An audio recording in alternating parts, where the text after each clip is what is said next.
ಅಡವಿಕಟ್ಟೆ cinema ತಂಡಕ್ಕೆ ಮತ್ತು ಮಾಧ್ಯಮದ ಎಲ್ಲ ಸ್ನೇಹಿತರಿಗೆ ಸ್ವಾಗತ ಹಾಗೂ ಅಭಿನಂದನೆಗಳು. ಬಹುಶಃ ಚಿತ್ರರಂಗದಲ್ಲಿ ಹೊಸ ಹೊಸ ಪ್ರಯತ್ನಗಳನ್ನು ಮಾಡ್ತಾನೆ ಇರ್ತಾರೆ. ಹೊಸ ಹೊಸ ನಾಯಕತ್ವ, ಕತೆ ಮತ್ತು ಅದಕ್ಕೆ ಬೇಕಾದಂತಹ ವ್ಯವಸ್ಥೆಗಳು ಬದಲಾವಣೆಯ ಸ್ವರೂಪದಲ್ಲಿ ಹೊಸ ಒಂದು ಪ್ರಯತ್ನವನ್ನ ನಮ್ಮೆಲ್ಲ ಅಡವಿಕಟ್ಟೆ ತಂಡ ಒಗ್ಗೂಡಿ ಮಾಡಿದ್ದಾರೆ. ಕತೆ ಸಸ್ಪೆನ್ಸ್ ಅಂತ ಹೇಳಿದ್ದಾರೆ. ಯಾವಾಗಲೂ ಸಸ್ಪೆನ್ಸ್ ಆಗೇ ಇರಬೇಕು, ಮುಕ್ತಾಯ ರಿಲೀಸ್ ಆಗೋವರೆಗೂ. ಸೊ ಒಂದು ಹಳ್ಳಿಯ ಜೀವನ ಅಂತ ಕಾಣಿಸ್ತದೆ ನನ್ನ ಟ್ರೈಲರ್ ನೋಡಿದಾಗ. ಹಳ್ಳಿಯ ಜೀವನ ಹೊಸ ಯುವಕರ ಮಾನಸಿಕ ಒತ್ತಡಗಳು ಯಾವ ರೀತಿ ಕೆಲಸ ಮಾಡ್ತದೆ ಅಂತ ಇರಬೇಕು ಅಂತ ಕಾಣಿಸ್ತದೆ. ಸಸ್ಪೆನ್ಸ್, ಅದು ಸಸ್ಪೆನ್ಸ್.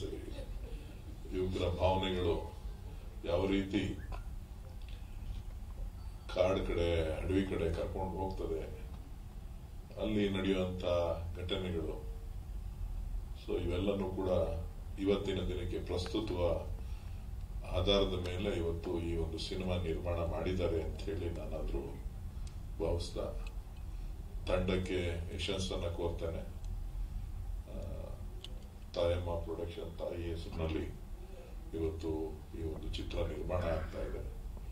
ಜೊತೆಗೆ ಹಿರಿಯ ನಟರು ಅಭಿಜಿತ್ ಅವರ ನಾಯಕತ್ವದಲ್ಲಿ ಸಿನಿಮಾ ಮೂಡಿ ಬಂದಿದೆ.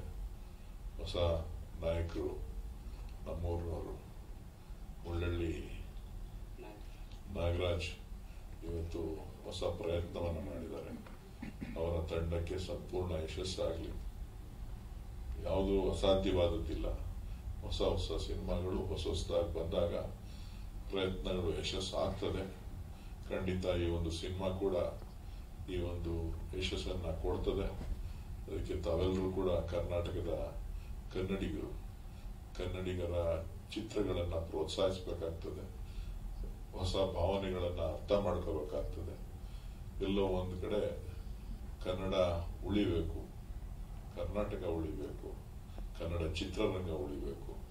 ಆ ಚಿತ್ರರಂಗ ಉಳಿಲಿಕ್ಕೆ ಕನ್ನಡಿಗರ ಪ್ರತಿಯೊಬ್ಬರು ತಮ್ಮದೇ ಆದಂತ ರೀತಿನಲ್ಲಿ ಚಲನಚಿತ್ರಗಳನ್ನ ಪ್ರೋತ್ಸಾಹ ಮಾಡ್ತಕ್ಕಂಥ ಕೆಲಸ ಮಾಡಿದಾಗ ಯಶಸ್ಸನ್ನ ಕಾಣಲಿಕ್ಕೆ ಸಾಧ್ಯ ಆಗ್ತದೆ. ಇನ್ನು ಹೆಚ್ಚು ಹೆಚ್ಚು ಹೊಸ ಸಿನಿಮಾಗಳು ಬರಲಿಕ್ಕೆ ಅವಕಾಶ ಆಗ್ತದೆ. ಯಶಸ್ಸು ಕೂಡ ಸಿಗ್ತದೆ. ಇವತ್ತು ಬಹುಶಃ ಕನ್ನಡಕ್ಕೆ ಒಂದು ವಿಶೇಷವಾದಂತ ಸ್ಥಾನಮಾನ ರಾಷ್ಟ್ರೀಯ ಮಟ್ಟದಲ್ಲಿ ಮತ್ತು ಅಂತಾರಾಷ್ಟ್ರೀಯ ಮಟ್ಟದಲ್ಲೂ ಕೂಡ ಕನ್ನಡ ಚಿತ್ರರಂಗ ಗುರುತಿಸಿಕೊಂಡಿದೆ. ಅದರ ಯಶಸ್ಸು, ಹೊಸ ಹೊಸ ಪ್ರಯತ್ನಗಳು ಇನ್ನು ಮುಂದೆ ಇದೇ ರೀತಿ ಮುಂದುವರಿಲಿ ಅಂತ ಹೇಳಿ ನಾನಾದ್ರೂ ಆಶಿಸ್ತಾ, ನಾಗರಾಜ್ ಅವರಿಗೆ ಮತ್ತು ಅಭಿಜಿತ್ ಅವರಿಗೆ, ಎಲ್ಲ ತಂಡದ ನಿರ್ಮಾಪಕರಿಗೆ, ನಿರ್ದೇಶಕರಿಗೆ, ಪ್ರತಿಯೊಬ್ಬ ಕಲಾವಿದರಿಗೆ ಎಲ್ಲರಿಗೂ ಕೂಡ ಶುಭವನ್ನ ಕೋರ್ತಾ ಇನ್ನೂ ಹೆಚ್ಚು ಯಶಸ್ಸಾಗ್ಲಿ, ಒಳ್ಳೇದಾಗ್ಲಿ ಅಂತ ಹೇಳಿ ಭಗವಂತನಲ್ಲಿ ಪ್ರಾರ್ಥಿಸ್ತಾ ತಮ್ಗೆಲ್ಲರೂ ಕೂಡ ಮತ್ತೊಮ್ಮೆ ವಂದಿಸ್ತೇನೆ.